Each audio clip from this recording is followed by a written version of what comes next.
I think it's probably a backhander, isn't it? Yeah, am I? Can I get sued for libel if I say that? I have to talk to the lawyers about that. Yeah.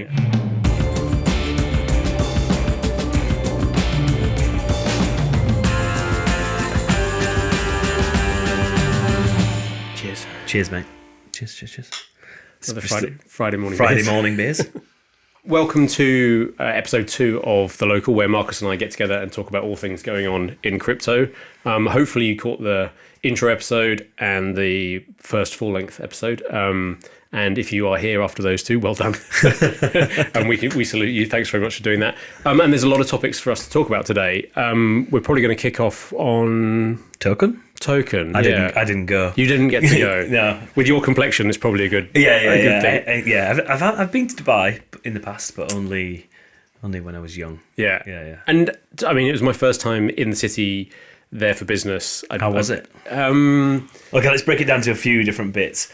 How's the city itself? I was stunned by it in a number of dimensions. I was stunned by the scale of the building, scale of the buildings. You know, we've got very tall buildings and very big malls and things like that. I kind of expected that, but just the amount of building that's going on and has happened. Does it look like there's loads of construction going on there? It did to me, but I guess if you've been there for a long time, you've probably seen periods where there's been more and less. But just the amount of hotels, the amount of residential tower blocks. What's the population? I've got no idea. I mean, I know... Does it feel like the London, split? New York scale city size? Well, it does because of the traffic and just the volume of movement Is of people. Is there not like a metro? Are you baiting me here? No, everyone gets around in cars and taxis as far as I can tell. Right, okay. And sometimes very, very slowly as well, despite their I just imagine there's just like seas of Lamborghinis all moving at 3 miles an hour. I saw a couple of Lambos, but funnily enough, they were only at the crypto conference. Right, okay. And I saw a few McLarens in the wild, which was nice. You were impressed by the city itself? Yes, I was impressed by how much, in terms of the conference... How smooth was like the airport? Airport was smooth, Yeah, great, so clean. Yeah. If you sort of distance yourself from why it's clean and who's employed to make it as clean as it is... Well, that was going to be a different question I was going to ask you. And maybe one we shouldn't touch on. I don't know. It depends how you feel, because obviously the demographic is split between a lot of inbound non-residents, I guess, who work in the area. I think you might call them immigrants. Yeah. Or are they expats? Or the expats, yeah. One of the other. Just a lot of people there who are there to work. And that was evident as well. Yeah. The place there is open to do business. And people at side events really... And did it feel like, coming from London, that people were well more up for doing business there? Because that's what you hear. That's like the vibe at the moment. You're there for a conference, so you go into side events where people want to network, and it's not like you've been to conferences in London. It's not like you walk down you're in the shopping mall or something. People are coming up to you and pitching like token projects and stuff. Maybe my question was a bit more general. Was there an energy that you picked up there that made it feel like it was? Yes. Exciting. Hard to detach from the conference aspect of it. But yes, people were clearly there because of the conference and there to network and do business. And the ones that were resident, expat or otherwise within the space were like, you definitely think about opening up offices here. We found that XYZ is much easier as a result of being here, etc., etc. The things that are... Yeah, but I mean, the UK is like systematically trying to make us run for somewhere else. It's like, no, we want to run our business here. Oh no, we'll go and run it somewhere else. Actually, yeah. If you're listening, Rachel, fix it. Here's this tax rate that will really hurt you as well, and this thing that will block your business doing this. Yeah. What about the conference itself? The conference itself was a sort of... I see a wry smile on your face. Yeah, it was a split. It was a real dichotomy. The side events, as we found in the conferences we've been to in the last year or so, the side events are where people turn up with an energy. There are projects, there are providers, people are happy to network. The conference itself, as we've touched on, I think, previously, the crypto conferences are going to have to work out what the actual conference is for, because in this one, you've got a big exhibitors hall and it's full of... You said it was like the OKX one was that side event? You said it was like a sports event. The OKX side event the night before was amazing. It was like in a beach bar nightclub. Do you frequent beach bar nightclubs? No, often? so this for me was like eye-opening. It's like, wow, okay. And I really enjoyed it, and it was great, and met a load of people there that were having a good time, but it was hard to understand how it tied back to, other than just general brand awareness, to the crypto exchange. How would you even begin to track if that's a value add or I don't something. think. Well, I don't know if they do, or Is it just like we've set aside this budget? yeah, and we'll just and of all the people that, or all the entities that are in. was it like Dubai, entertainment and stuff? Did Kylie Minogue get DJs, up and and they had. As the old guy from memes, he was walking around doing What, photos. Harold? Yeah, Harold was there having photos with people. And Fair stuff. play to Harold. Yeah, He's really he's died on the down on retainer. that. Yeah. The actual conference didn't know it was there to do, and this kind of tied into another feeling, which was there was quite a lot of forced. Let's be a degen because that's what crypto does, and it felt like the real business was happening, but it was happening elsewhere, like Coinbase. Big stuff elsewhere. Well, we can talk about it later, right? But there's a lot of shit went on last week. The big serious players are moving the industry forward, and they're not really playing with the conference anymore. They're like, we don't need to do this. This is okay if you want to feel like it's like 2020 again, and you can do your When Lambo stuff. You go over there and you have your party with people dressed up in rabbit suits and stuff like that. That's fine. Yeah, but we're actually going to pat on the head. Well done. Yeah, we're actually going to move the industry forward, and we're going to do our serious deals over here, and we're going to put you in this place and try and make it be degen. Yeah, it cringe. Yeah, it's super cringe. Yeah, and the rest of the space is getting on with building like payment rails and stablecoin stuff that works, and doing huge mergers and moving the industry forward, and actually making blockchain the rails. It's on kind which of got a bit of a grift element to it's a it. huge grift element. Yeah. So it felt like a dichotomy. A lot of proper business going on in the side events and the self-hosted events by the big institutions, and then in the actual main event where people are supposed to go. The real deals happening, not in the thing, not at the conference. Yeah. And you touched on some of those, which are like Coinbase Deribit. Coinbase Deribit. Is that the biggest one ever in crypto? $3 billion? I can't. 2.9 billion. I can't think of a bigger one. What is a 100 merger mil or between friends? M&A activity? Wow. But that's just a full. It's not even a merger. And what are they going to do? They're going to keep the Deribit brand. Well, would you keep the Deribit brand? No. But then I think. But Coinbase. I mean, sorry if anyone watching is from Coinbase, but they are quite shit. In what are you coming at from a support perspective? Well, we can talk. Do you want to get into technical No, I don't details need to about say the API and I about think- how like the most institutional exchange can't even like have their read-only fixed connection be harmonious with their write fixed connection? I mean, like, come on, guys, you can't get any support. You've got to email them and to say like there are elements to their business. I won't get into it. No, they don't use TradingView as their charts, and therefore they've got notoriously the worst charts. So I can think continue. They've executed incredibly well in terms of pushing the industry forward and acceptance, and so they get a big sign off from me and lots. You get props for that. Yeah, and it means that I am less critical in areas where, from a business perspective, we could possibly expect a lot more from them. You've been pretty.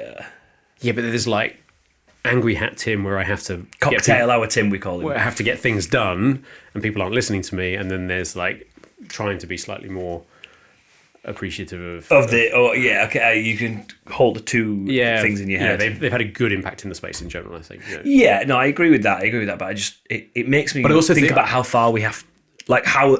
I hate to use the phrase, but how early it is when if the most institutional IPO'd exchange is like still kind of a bit shonky. You can't get proper support, and you can't get proper support.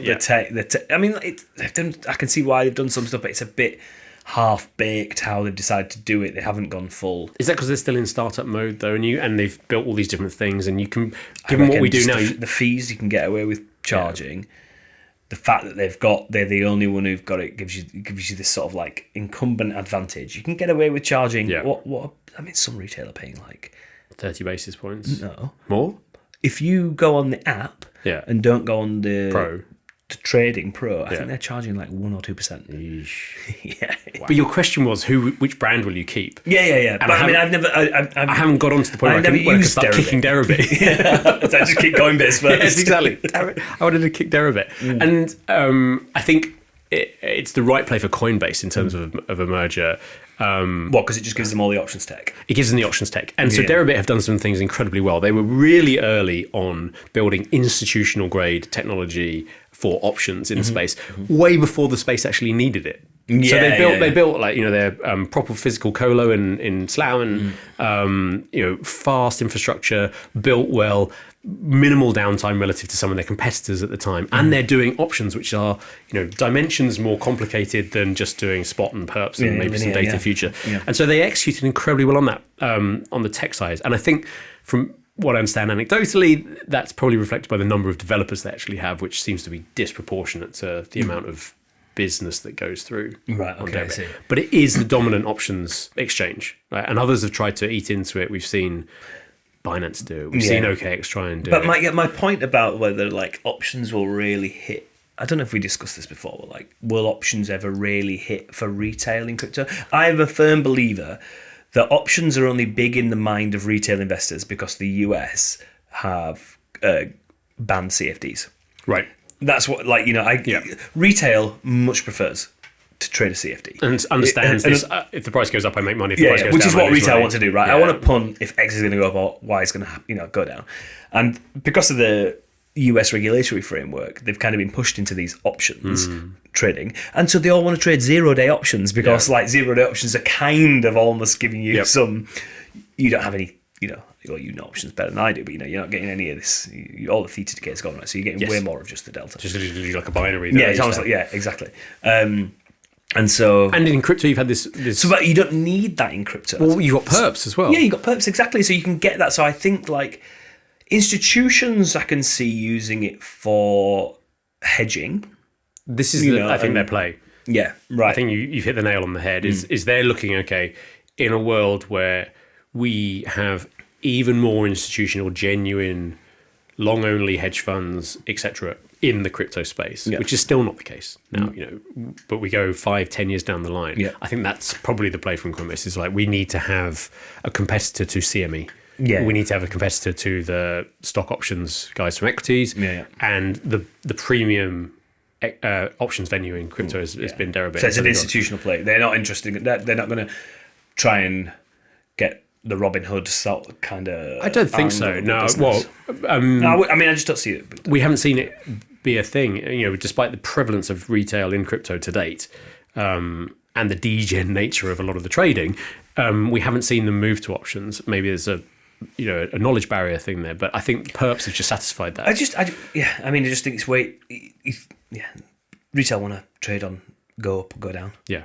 Based on what their vibes are, and so you don't need to have like options theory. No, and understand all of the strikes. And so Deribit built this amazing infrastructure. Did you use it before? That was actually one of my early routes into crypto, 2019, I think. Because I come from the fund where we were running systematic short vol, and it could run the same strategy suddenly on a well operating, clearly defined options exchange. Systematic short vol is just short vol. No, there's delta hedging that sits underneath it as well. It's variance risk premium harvesting for its fullest explanation. And it has the same profile as a lot of what we do in market making. Right, you pick up small amounts of. I think if you just hold the short VIX, it's got like a sharp of 0.5 or something.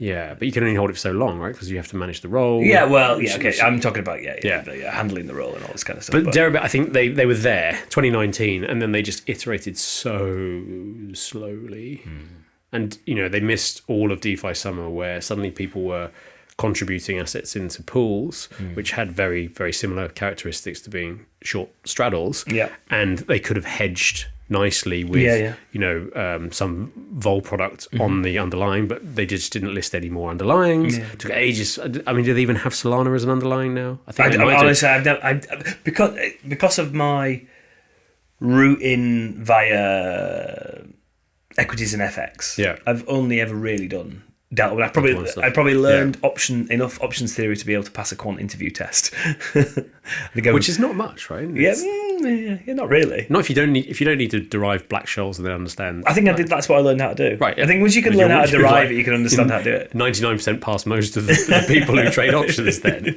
it's just the heat equation. Yeah. But I think Deribit were very, very slow, in my opinion, to innovate, given how quick the pace was changing of innovation in the space.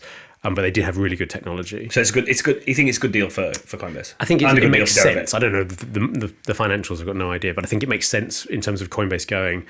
If we're going to be an all asset and class. kill the brand.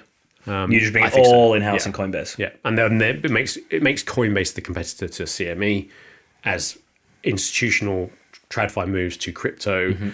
CME are moving, making moves as well, but CME are a dominant option house in terms of index options globally. And I think the flows come in the next 5 to 10 years when it's long onlys who need to hedge. It's the guys doing overwriting, all that sort of stuff. All the stuff that you might need. Yeah. An options business for. Yeah. But it's just not there. At Where the you moment. where you can't get the same effect from the perps. Yes. Linear. Yeah, exactly.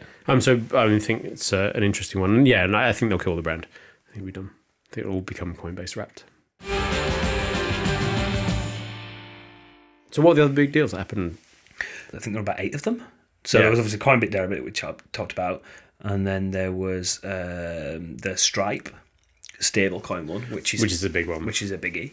Yeah. This stablecoin business is a nice business, isn't it? If you're an issuer of stablecoins and you're in a dominant position at the moment, it's a great place to be. It's a great business. So I can get all of the interest for holding these dollars, and I don't have to give you any interest. Apparently not, and people are happy with that. Why do you think that the Stripe moving to stablecoins is such a big deal? Stripe is... It seems like it's too young to say it's entrenched, but it's probably one of the biggest online right? payment processors. Yes, one of the biggest online payment processors in the world. And with that... I find that mad, complete aside, right. that in like 2013, you could turn around and go, I'm going to build a payment processor. Right? Yeah. And like, as people just turn around and gone, I've got PayPal and Visa and all this kind of stuff. And then these guys just went, no, it's rubbish. We're going to do it for devs. Amazing, huh? Yeah. And I mean, it's a decent amount of time now, 12 years, but it's still incredibly quick relative to stuff that's happened like over fair play to decades before that. Fair play to them. Fair play to them. It's embedded in Shopify as well, right? Yep. So if you're going to do an online shop or if you're going to take any payment online, you're just going to use Stripe now. And to your point, fair play to them in terms of executing. It's just like makes it very seamless for people looking to do commerce of all types that you go, that's going to be my rails that I build my payment platform on or payments receiving. And because of that, them going, stablecoins are good is a big deal, right? So stablecoins are one of the big narratives for this year in crypto to date. We could talk about why we think there needs to be innovation around yield and stuff, because at the moment it doesn't, certainly in the high interest rate environment, it doesn't seem particularly well balanced that the issuer gets to keep all of the interest on the assets that they're taking in. The fact that the ubiquitous payments processing system is making a big noise and also enabled like API based acceptance of stablecoins is just another ringing endorsement for the industry in terms of a big leap forward. It's a kind of penetration into, I hate to say it, the real world that people were trying to do with I've been trying to say with Bitcoin, accept Bitcoin in 2015 or whatever. Yes, and everyone go and pay was for your packet of crisps with Bitcoin. Yeah, and people were like, that's not going to work. But actually buying your shit online with USDC and or Tether or and it's integrated with Stripe and it's going to be integrated into your the wallet solution is still probably an outstanding problem. But and this is, I think, one of the things that I took away from Token, that people are now genuinely beginning to think about two things. One, throughput on blockchains not being a blocker anymore. And we talked about that before. Just number of transactions can go through will just carry on getting very, very large to the point where your TPS, the amount of throughput you can do is equivalent to Visa or whatever. Right. Well, Visa is order of magnitude 100,000 a second. That's why understood. Right, yeah.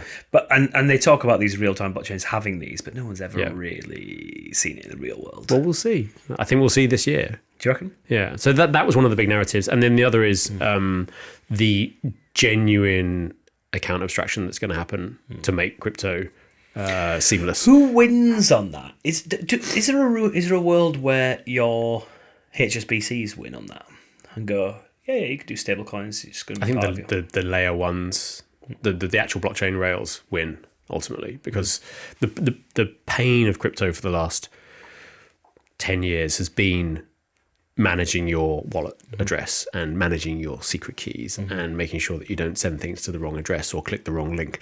Doesn't this go against the sort of very nature of what we're talking about being permissionless though? If I were you turn around and go, actually no, this is all too scary for me. I want to give There's control always of it gonna over be to a a split. centralized authority. There's always going to be there's always going to be a split, I think, between people who are comfortable, like self-custody and stuff. Yeah, and but even then, the ones that are so comfortable with the idea of self-custody might not be comfortable with managing secret keys and in the way that they're presented to you currently. Yeah, so there's a world where it's still permissionless, but it's not self-custody or something like that. Or you it just becomes easier. Like your secret key is based on your fingerprint. Like we open up our phones based on fingerprints and facial recognition and something that is unique to you. Currently, I have to write down 12 word passphrase somewhere. I hope you're using 24 words now. Yes, 24 exactly.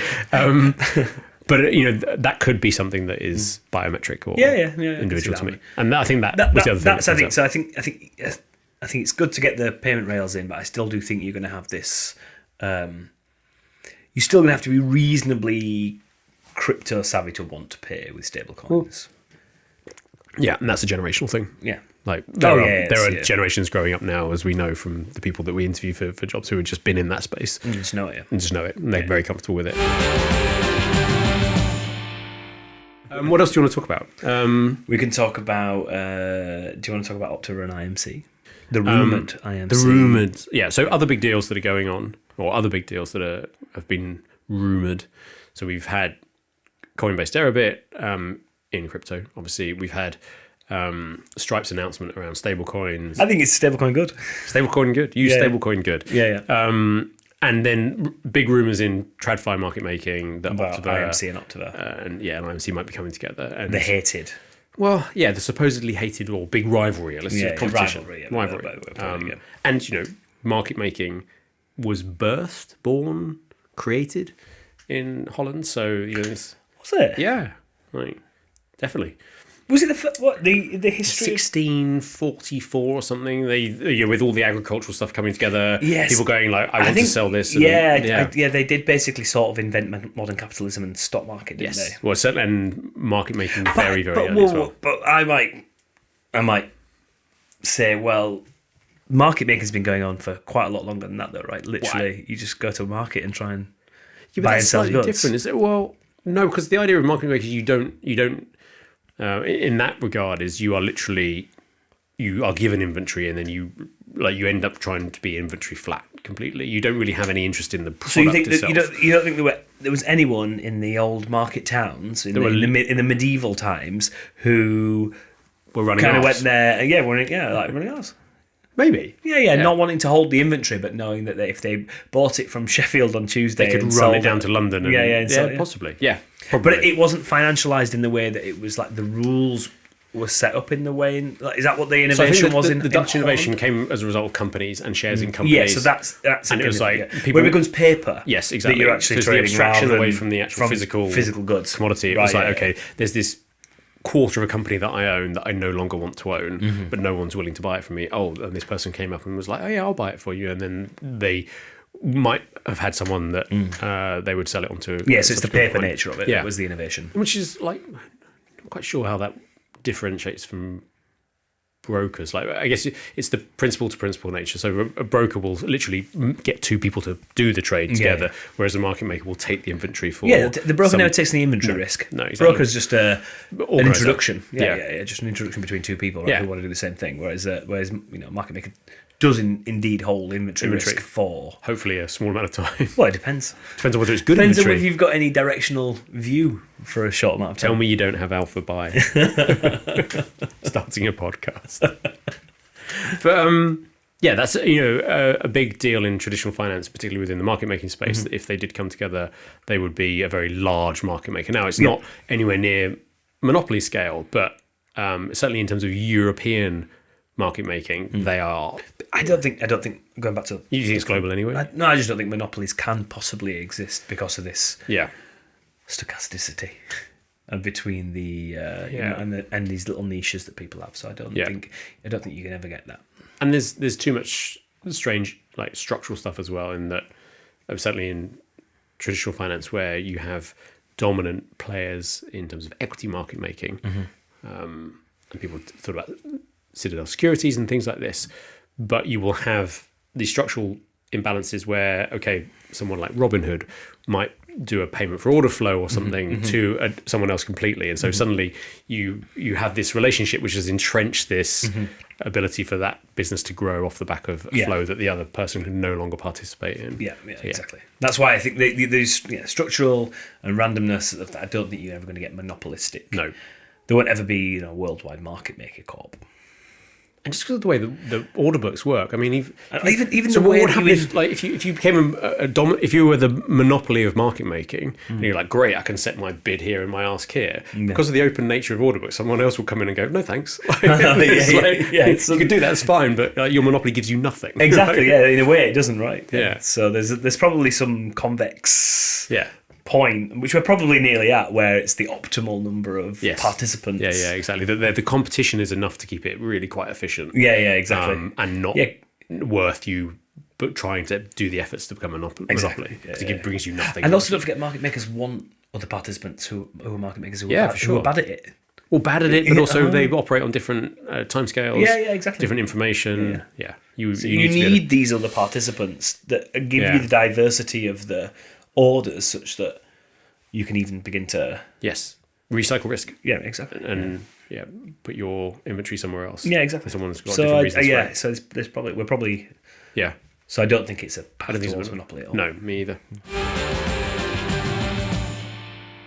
Something that's been rumbling on in the space now for a little while, and it's particularly pertinent to us as a business, but I think for the wider space, it's important for us to discuss it, even though we might be a bit behind, is what happened with Movement Labs and their... Well, we weren't behind at the time. We saw it happening in real time. The pod is the pod is behind. Delayed. But also, I think a lot of people have talked about it, and there's been quite a decent amount of picking over of what's gone on. Well, I also think sometimes it's nice to have a little bit of non-real time. A bit of time. Yeah. A bit of time between. You can have to actually ingest and understand what's happened. Why was this a scandal? What were the moving parts, and why is this a thing particular for us? So I think the headline is the Move Token Foundation signed a deal with an unscrupulous market maker, of which there were myriad red flags. The primary one being that the market maker's email address was rentech2025@gmail.com. And why is Rentech in like? Well, obviously it's a famous Jim Simons' hedge fund, right? Yeah. So absolute legendary of the industry. I think returned 35% on average ridiculous. Since 1992. Yeah. RIP, died last year. Yep. As an aside, Jim Simons is my avatar on our work Slack. Legend of the game. But yes, so rentech2025@gmail.com should have slightly been setting some nothing alarm checked bells. out about it. Like the domain was registered the day before that. Yeah, it was all super sketchy. There was some intermediary or that was it. Rentech2025 was an intermediary or brokering the relationship between the foundation. And like a sketchy market maker as well. And so foundations tend to be set up to look after. But the point was it wasn't broken by the foundation. My understanding was that the Rishi or whatever he's called. Rishi, basically sort of unilaterally on both sides. I'm gonna push this deal through. I think against what his lawyers were saying. And this was a market making deal, and Movement Labs would have needed a market maker for the reasons that all tokens need a market maker. If you're going to be on a centralized exchange, you need a market maker, right? So basically, they signed a terrible deal. Which there were loads and loads of red flags around. And it raised internally as well. And we've seen commentary for people internally saying, we're not going to sign this. This deal I'm sending over just for your amusement to have a look at. And it turns out that they'd actually signed the deal a long time beforehand. It was like, I mean, the wording in the deal was like, just... And it gave permission for the market maker and someone else to potentially benefit from... they basically pumped and dumped $38 million worth of tokens. And that's the crux of it. You have the right to sell all of these tokens if you can get it to a certain amount. And because it was an unscrupulous market maker, it was like... Which is like, this is nothing... I mean, we do market making, right? This is nothing that should go into a market making deal. Why it's frustrating as a market making business or as a business that has market making is because this feeds the narrative that market makers in this space are bad actors. And I have sympathies. If this person was a founder, we are busy and constantly doing stuff, and we try and rely on trusted advisors for advice and stuff. But there are some basics. I'm sorry. It's not hard. No. So I'm not giving an excuse. It's not hard in that situation to reach out to someone in your network and say, particularly in the crypto space, and say, what are the 5 main conditions that need to be in a sensible market making agreement that I should be looking for? Are they allowed to pump and dump the token? It's exactly. Oh, that's not part of it. That's not part of it. I shouldn't be given over like half of the available token size to someone I don't really know. Supply or something like that. But like half of the available tokens. Yeah, like, the liquid supply. So rightly so. I think internally this was flagged as not being acceptable, and there was pushback, and then there was the revelation that they'd actually signed this deal a while ago, and then the fact that it actually still got done, and then lo and behold, there was a huge liquidation of the token once it actually got to the point where they could they manipulated the price up because at the end of the day, as a market maker, it's illegal. But you have the tools to do that. Right? You have the tools, but you also have depending on how you set up, you might have the assets from the counterparty to be able to facilitate this as well. And there were quick movements particularly from Binance in terms of pulling back and clearly the large players in the industry want to distance themselves from this sort of behaviour, like delistings and and calling out. And there's been so many leaks around this now that people I think are in the space are beginning, certainly the ones that we follow, which obviously has a bias towards market makers and associated people.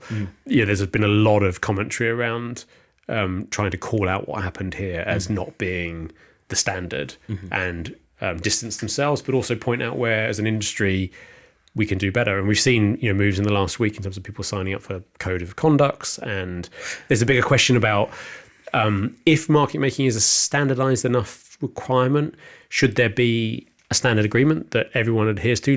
When the exchange sort of provides, right? If you're going to be a market maker on CME, it's the exchange. The exchange set their rules. That set the rule. That set what the agreements and the KPIs are going to be. In traditional finance, if you want to do an interest rate swap, bilateral interest rate swap, ISDA, right? Independent authority, define what this looks like in terms of a contract and the mechanics which sit in there in terms of what either side can do and the obligations on either side. It becomes a defined thing. Yeah, but we've seen, naming no names or anything, you've seen some contracts of other market makers and you can look at it and go...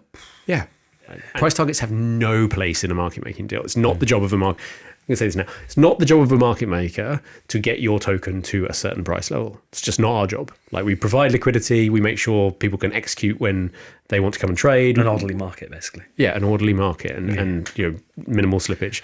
Yeah. Price targets have no space in market making deals. Yeah, volume targets have no space in market making deals. It's just crime. those are creating a false impression, and at the extreme they are crime. Yeah. We're there to facilitate risk transfer and immediacy of execution. Should we talk a little bit about Warren? You're a big fan of Warren, aren't you? I'm a big fan of Warren. Yeah. Why? Because he talks sense. Well, actually, though, I did see some data that might suggest that Warren's actually awful shit. Yeah. So, do you know what Berkshire Hathaway's performance was since 2016 ex-Apple? No idea. Underperformed the S&P. Really? Yeah. Basically, the only outperformance that they had over the S&P since 2016 has been their bet on Apple, when Apple was already one of the biggest companies in the world. Does that matter? That being said, I'm a big fan of Warren. But also, you can cherry pick to remove certain things from anyone's portfolio. That is true. There was just a piece of it. Fact of the matter is, it was was in their portfolio. Yeah, of course. And it allowed them to outperform. Yeah. And that was hopefully a conscious decision that they made, exactly. as opposed to something. But it made you. It kind of brings the point about actually you don't need lots of winners to outperform. And it probably plays into his narrative that investing is a long compounding. Because who did he have the famous bet with? I can't remember the guy when he was another active guy, and he said passive always beats active. Right. And they had a 10-year bet of who would outperform, and I think Warren put $1 million in 2007 or something, and had a 35% drawdown and still outperformed the other one. Yeah, but I like Warren because I think it's I I think for a start, he's an interesting like personality in a space that it probably exposes the space of investing, which I quite enjoy as a thing. And I think a lot of people the world would be better suited if more people understood about investing and understood about money in general. And so he's a character and he distills concepts down. It's a complete opposite of crypto degen stuff, but it's kind of like staid and boring and the kind of thing that your mum and dad should know about with what to do. And so I quite like him from that. And I think I like that he's from a generation of, he's not too ostentatious. Didn't he live in the same? He lives in the same house that he bought in 1955, and same he's been like meals and selling. He kind of made a few books selling bicycle parts and stuff like that. So I just like the story. I like the guy. I think it's an interesting viewpoint on the. And he will be missed from the industry. So, I think so. Yeah, I think it's like anything. Is it's like when these titans. Simons, it's gone. Ed Thorpe, Charlie Munger, Ed Thorpe. Yeah. He's still alive, I think. Yeah, but he's not. Yeah, you have all these kind of like it's like they kind of defined what various parts of finance and investing were. He obviously famously didn't like Bitcoin. Yeah, he didn't like derivatives either. But like during the crisis, he ended up with some of the biggest derivative positions in the world. How much exposure do you think he had to Bitcoin indirectly? What, like beta? Yeah, not like maybe not beta per se. I don't think equity crypto beta works that way round at the moment. No, I didn't mean beta per se, but I mean like just from companies that he's bought that have probably more than he or anyone would understand. But yeah, famously didn't like. Do you think then? So obviously changing the guard and whatnot. Do you think if he'd been around another 40 years, he would have changed his mind? I think I'd like to hope so. Yeah. So yeah. Changing the guard. Yeah, changing the guard. Warren's. So you change the guard into going home. Yeah, exactly. Thanks very much, Warren. Give us an excuse to finish off the beers. Thank you, mate. Thanks very much for listening. If you've made it this far, hopefully there was some stuff that was of value in there, and we will be back probably sooner than you expect. Sooner than we expect. And or sooner possibly than you want. Yeah.